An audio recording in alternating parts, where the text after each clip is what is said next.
बिस्मिल्लाहिर्रहमानिर्रहीम। Welcome to my YouTube channel. Guys, आज मैं आपको बताने जा रहा हूँ solution of a quadratic equation by completing the square. कल हमने पढ़ा था solution of quadratic equation by factorization. So आज हम ये मेथड करेंगे। इसके लिए हमें एक एग्जांपल को समझना पड़ेगा। सबसे पहले हमने ये देखना है कि हमारा जो डाटा है, जो हमारी इक्वेशन है, वो स्टैंडर्ड फॉर्म में है या नहीं। तो ये मेरे पास ऑलरेडी स्टैंडर्ड फॉर्म में है। इसको हमने करना क्या है, इसके आपने स्टेप्स को याद रखना है। देखें, x वाली टर्म्स को एक तरफ कर देना है और x के बगैर जो टर्म होगी उसको आपने दूसरी तरफ कर देना है। पहला स्टेप तो ये है। उसके बाद हमें पता है, हमने फार्मूलाज पढ़े हुए हैं स्क्वायर वाले, ये हमने पिछली क्लासों में पढ़े थे। फिर से मैं लिख देता हूँ आपको। a plus B square this is equal to a square plus 2ab plus B square. और अगर माइनस आ जाए तो फिर यहाँ 2 के साथ माइनस आ जाती है, यानी अगर a plus B whole square आ जाए तो A square plus 2ab plus B square, और अगर a minus B whole square आ जाए तो फिर A square minus 2ab plus B square, फिर ऐसे आ जाएगा। अब हमने करना क्या है, इस फार्मूले के मुताबिक इन दोनों की मदद से, ये दोनों लग सकते हैं, हमने अपने क्वेश्चन को सॉल्व करना है। तो राइट साइड को देखें, क्या लिखा हुआ है, ए स्क्वायर। इधर मेरे पास है एक्स स्क्वायर, तो मैंने इसको ऐसे लिख लेना है।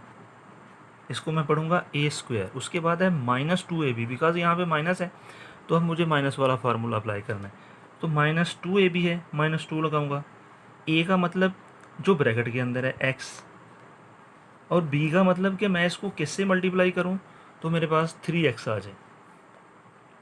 तो अब मैं इसको अगर 3/2 से मल्टीप्लाई करता हूँ तो मेरे पास माइनस का 3x आ जाएगा, बिकॉज 2 से 2 कट जाएगा, माइनस का 3x रह जाएगा।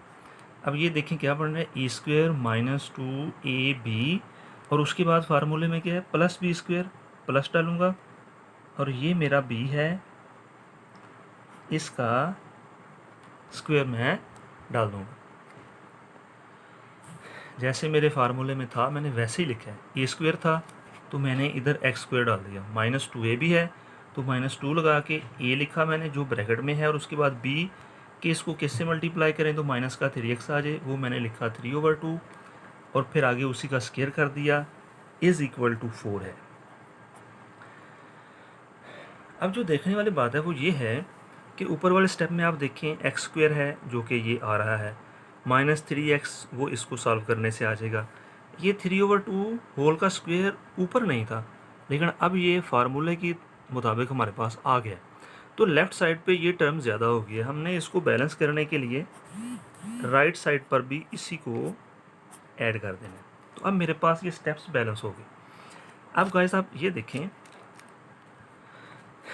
ये है A square minus 2ab plus B square that is equal to A minus B square, this is equal to A minus B square is equal to, आप देखें 4 प्लस 3 का स्क्वायर 9 होता है, 2 का स्क्वायर 4 होता है। तो मैंने ये लिख लिया। अब आप देखिए अगले स्टेप में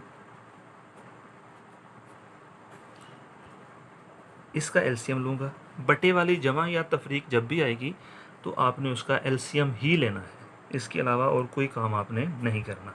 तो 4 आ जाएगा, 4 को मल्टीप्लाई 4 से करेंगे 16 प्लस 9, तो ये मेरे पास आ गए 25/4, और लेफ़्ट साइड पे मेरे पास है ये टर्म। अब चूँकि हमने इसको सॉल्व करना है, एक्स की वैल्यू फाइंड करनी है, तो उसके लिए हम क्या करेंगे, ये स्क्वायर ख़त्म करेंगे। स्क्वायर ख़त्म करने के लिए मैं इसका स्क्वायर रूट लूँगा, तो मैं लेफ़्ट साइड पर भी स्क्वायर रूट ले लूँगा और राइट साइड पर भी स्क्वायर रूट कर लूँगा। आपने जब भी स्क्वायर रूट लेना है तो आपने साथ प्लस माइनस लाजमी डालना है, क्योंकि अगर आप प्लस का स्क्वायर करेंगे या माइनस का करेंगे तो आंसर सेम आता है, तो इसलिए हम प्लस माइनस लगाते हैं। अब ये कैंसिल हो गया, तो पीछे हमारे पास बचा x minus 3/2 is equal two plus minus 5/2। 25 का स्क्वायर रूट 5, 4 का स्क्वायर रूट 2, तो ये मैंने हल करके लिख दिया। अब x इज इक्वल टू, ये माइनस 3/2 मैं राइट साइड पे लेके आता हूँ, तो ये प्लस 3/2 आ जाएगा, प्लस माइनस 5/2। अब x की वैल्यू मेरे पास क्या आ रही है, 3/2 प्लस माइनस 5/2। दिस इम्प्लाइज, इसका मतलब ये हुआ कि x 3/2 प्लस 5/2 के इक्वल भी है, और x 3/2 माइनस 5/2 के इक्वल भी है। प्लस और माइनस दोनों को हमने सेपरेट कर लेना है। अब 3/2 का मतलब क्या होता है, 1.5 प्लस 2.5, तो ये कितने बन गए,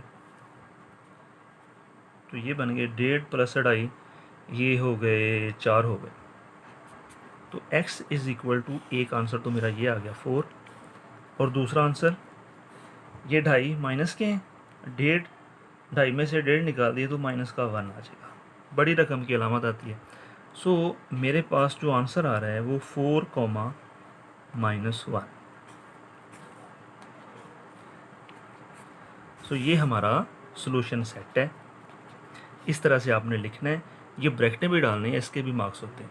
सो गाइज, ये था हमारा कंप्लीटिंग द स्क्वायर मेथड, कि हमने क्वाड्रेटिक इक्वेशन को कंप्लीटिंग द स्क्वायर मेथड से कैसे सॉल्व करना है। तो उम्मीद करता हूँ आपको समझ आ गई होगी। तो कल इंशाल्लाह अगले लेक्चर के साथ मैं आपकी खिदमत में फिर हाज़िर हूँगा। तब तक के लिए अल्लाह हाफिज़।